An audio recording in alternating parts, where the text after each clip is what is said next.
Today I'm cutting in half the BuilderPro $500 boot to see what is inside and what makes the ultimate work boot. So coming up on Wednesday, we've got the Common Projects video coming out where we'll announce the winner of the Shattered Backboard wallet.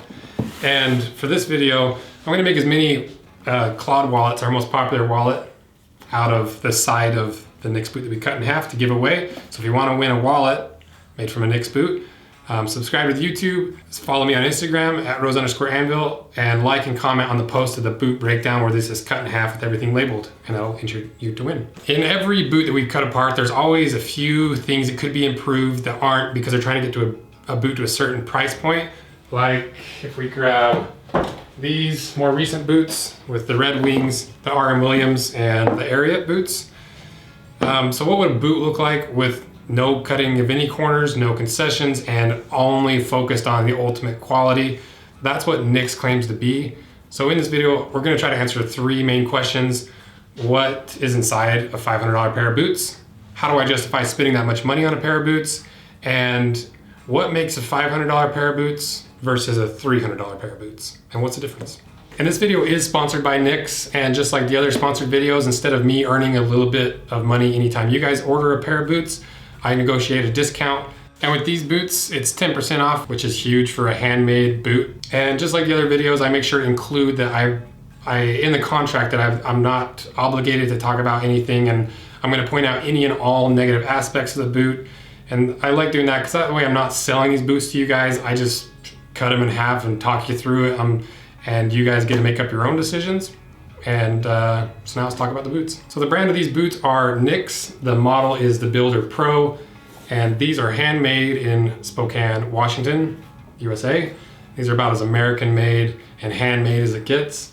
And the weight of these bad boys comes in at a thick 3 pounds, 4 ounces. And I guess we'll find out why they're so heavy when we cut them in half. Now let's talk about the arguments for and against buying a $500 pair of boots. I've seen this argument in various jobs where I've had, whether it's firefighting or working construction or other jobs where you're on your feet 12 hours a day. So there's really two ways to go about buying boots for work. There's a handmade boot way or the mass-produced cheaper boot way. With cheaper boots, you're gonna spend $150 to $250.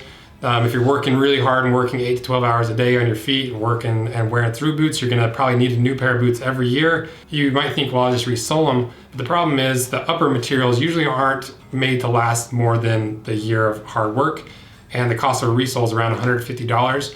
So if we take an average of $200 per pair of boots per year over a 5-year period, that's 200 times 5, which is $1,000. So that's about how much you're gonna be spending in boots over a 5-year period.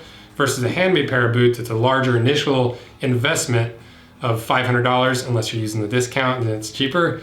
And I talked to Nix, and they said their boots usually last 1.5 years to 3 years before they're in need of a resole. So if we just go on the extreme end of the spectrum and say you need to resole them about every year. So the first year you spend $500, second year you get them resoled for $150. Let's say you skip the third year, fourth year you go for a full rebuild, which is around $250 according to Nix. And then the 5th year, you resole them one more time. That brings your total up to $1,050. So a lot of people will say that you can save money by buying a handmade pair of boots, but it's not always the case. It kind of depends on your job, and it depends on how you wear your boots and how hard you work. But to me, that's not really the argument that matters. To me, it's more about comfort, because there's 3 issues with going with a mass-produced cheaper boot. The first issue is every time you buy a pair of boots, you've got to re-break it in, and you're spending 2 weeks every year in discomfort. The second issue is they're a general fit boot that's not made for your foot.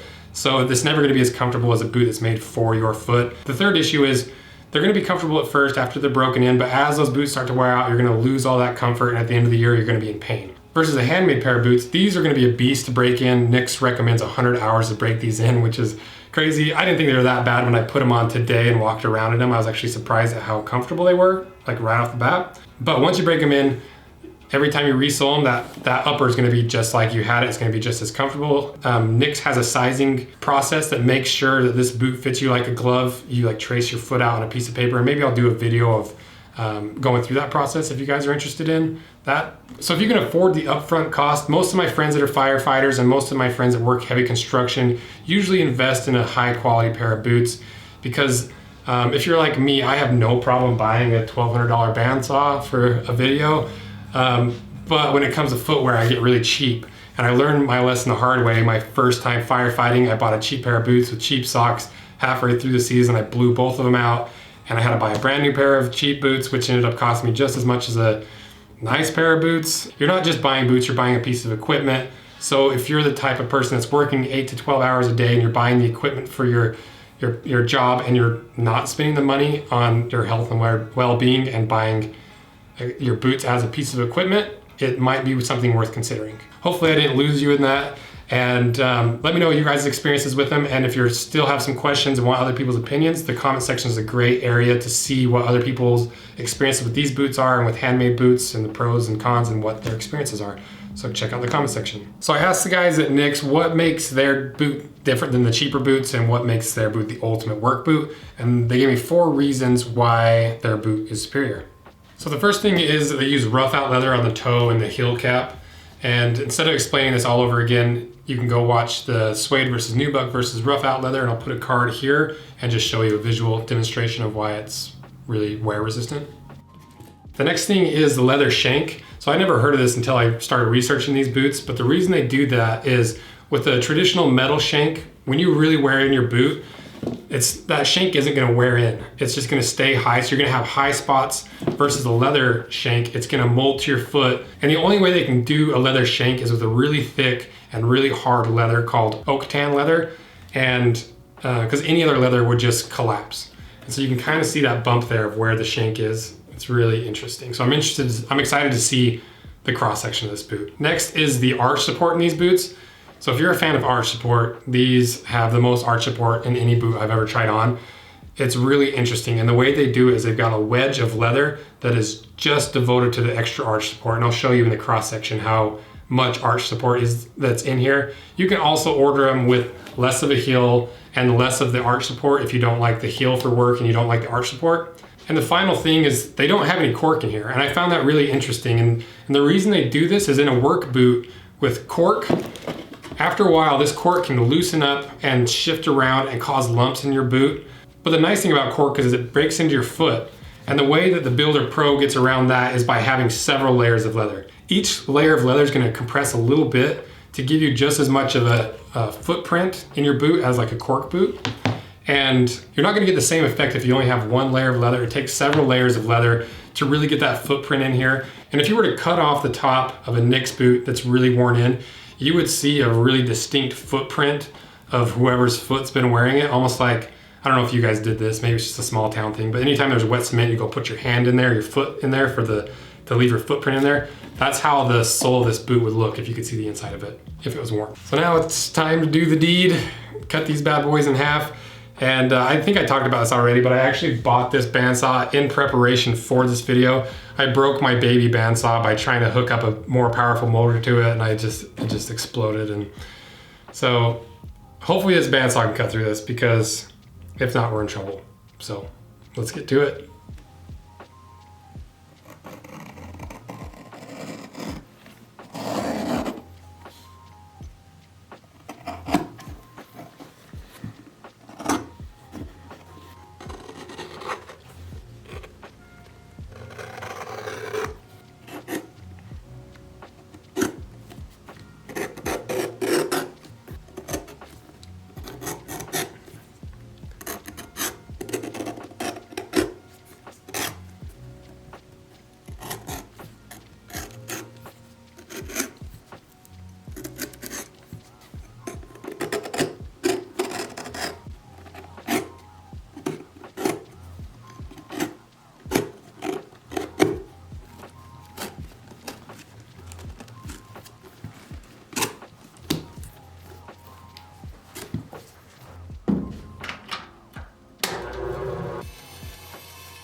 I really massacred that back stay. I couldn't see what I was doing, but let's see what's inside.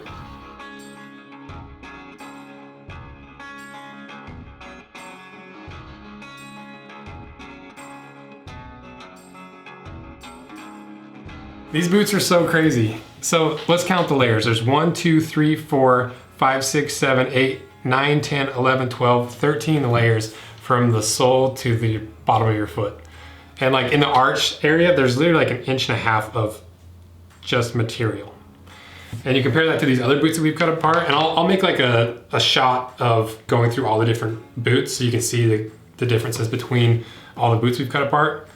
So that kind of brings us to the 3 questions we talked about earlier.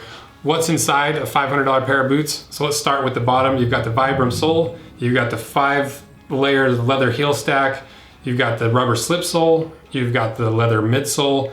Above that, you've got the leather shank we talked about earlier. Above that, you've got that little wedge that's the arch support that we talked about at the beginning of the video. Then a leather insole and the slip sole above, or the sock liner above that. So that's what's in a $500 pair of boots. Oh, and then you've got a leather counter as well. And then the 7 to 8 ounce leather above that. It's really crazy how much they put inside this boot for 500 bucks. The next question, is it justifiable to buy a $500 pair of boots? You know, going back to what we talked about earlier, you can see how this boot could last several times longer than other work boots. You know, the amount of materials in here and the quality of materials, that's why when you wear the sole out, the whole boot doesn't wear out. And what makes these worth $500? The amount of craftsmanship in this boot and the amount of high quality materials, it's really surprising that this boot isn't more than $500, especially compared to the price of these other boots. So these boots are really interesting. So if you're interested in getting a pair of these boots, check out the link in the description or the discount in the description. I don't think you'll be disappointed in these boots. And there's this weird trend where the only companies that want to sponsor my videos are the companies that want to have their stuff cut in half, and they're the only companies that really believe in their stuff.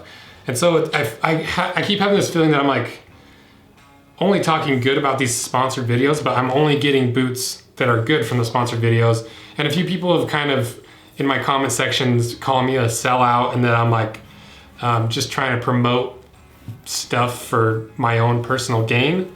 I try my best to stay as unbiased as possible. But if you do think I'm selling out, just back it up with some information from the cross section. Like, where did I get it wrong? Like, if you don't think these are worth $500, how much do you think they're worth? And what about the product do you think that I was lying about or over promoting? Because I'm always open to criticism. And as much as I try to be unbiased, it's hard to be completely unbiased, but I feel like I do a pretty good job. So that's what's in the BuilderPros. That's what makes the ultimate work boot. And these things are crazy. So if you enjoyed this video, consider liking and subscribing. And if you guys do get a pair of these boots, send me some pictures. I want to see what they look like. Because they got a bunch of really cool different models. They're not just work boots. They've got a bunch of different styles that are more similar to some of these like Ariat boots and the Red Wing boots that are really cool. So thank you guys for everything. You guys are literally the only thing that made it possible to get the sponsors like this, to see these types of boots, and to have as much fun as I'm having making these videos. So thank you guys. See ya.